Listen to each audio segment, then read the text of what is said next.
Okay. I will admit, I was not highly anticipating seeing Aquaman 2. No, it's like one of those things where you hear so much about it outside of the movie that it just kind of ruins going to the movie. Yeah, and let's admit it, the trailer really didn't do it any justice. It looks so bad. It looked terrible. Now, what did you think? Okay, I got something that is bothering me because it's a good and a bad. Okay. First, this is an obviously heavy CGI movie. Heavy. Yes. And I pointed it out a few times. That looked good. It was like, in the old days when they, putting guys on a fake horse and they're doing this to pretend they're riding. That's what it looked like in some of these scenes. Exactly like that. Well, my problem is that without the kind of CGI that we have now, which is astounding. Yes. Like, we're seeing stories on screen that we would never have imagined like 20 years ago.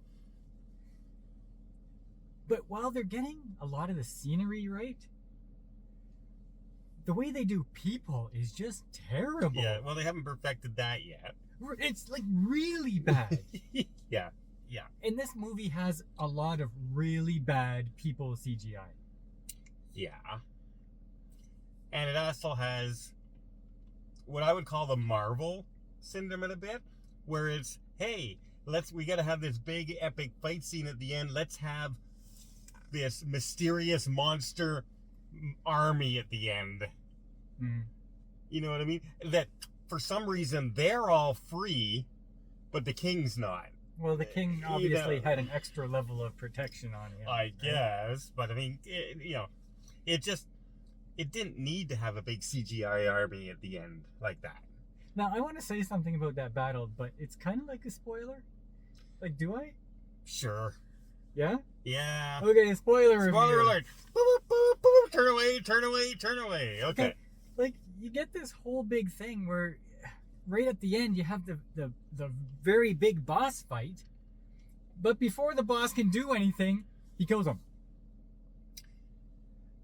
Yeah.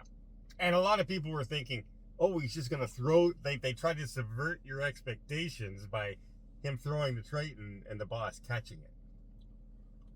And now you think there's going to be a big fight. Ah, no. It's not. It just... done. Oh, my big, powerful overhand throw didn't work. How about an underhand throw? Ah, that one worked.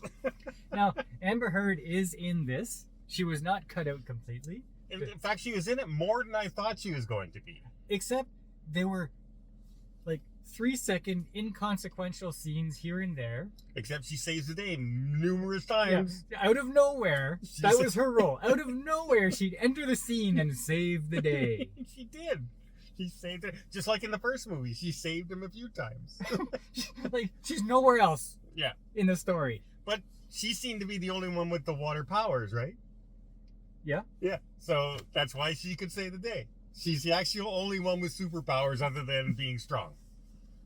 But you don't even know she's anywhere within 1,000 miles, and then she's there. No. But you know what? It didn't bug me that she's in this movie. It took me out of the movie because now I'm thinking about Johnny Depp and the court cases and stuff like that. I just let it... had they not hit it, like tried to hide her as often as they did in the movie, then it probably would have just blended in, and it wouldn't have bugged me as much. Like I can take a person's personal life and take it out of the story normally. It's getting harder unless I really don't like the person, like Ezra Miller. I don't like him at all. I have the same feeling about Amber Heard. Like, I think they're both terrible people. And so now I don't want to see them. Now, I was going to be okay with it, but now I can see how they tried to chop her up into little bitsy pieces in this. Now, as an actress in this, she did fine. She did as well as everybody else.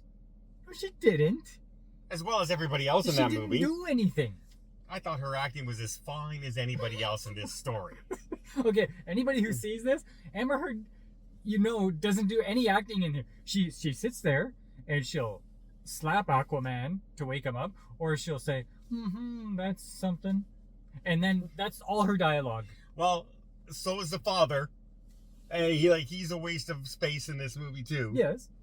And the whole, I'm a son and I have a father, and it got very tiresome after a while. Yeah. You know, Okay. and the pee jokes at the beginning, I was taken right at. Okay, thanks. I'm at a big superhero movie, and I'm having pee in the mouth jokes. Baby pee in the mouth. Yes. Jokes. Not internet pee in the mouth. Jokes. No. But and I didn't hate the movie. But again, this is, hey, thanks for showing me a movie. I'll never watch it again. No, but I didn't hate it. That's what I can say about it. I didn't hate it. However, it was still a half decently done movie. There's nothing to rag on it about other than the bad CGI, really. And the story, sort of, wasn't terrific. A lot of the jokes didn't land. Like, you didn't even know he called him Loki in the movie. That was a joke. Ha ha ha. And you never even picked up on it. Yeah, but what's the joke? Like, I don't understand the joke. Because their rivalry is like Thor and Loki. Mm. That's what was the joke. Because they were arguing they had the rival, he's good and the other's bad. That kind of thing. Oh, and okay, so there's the Marvel reference in the movie, and then there's another Marvel reference. Yeah. I guess at the end of the movie where he's doing a speech reference. and he does his I am Iron Man. Yeah, he says, thing. I am Aquaman.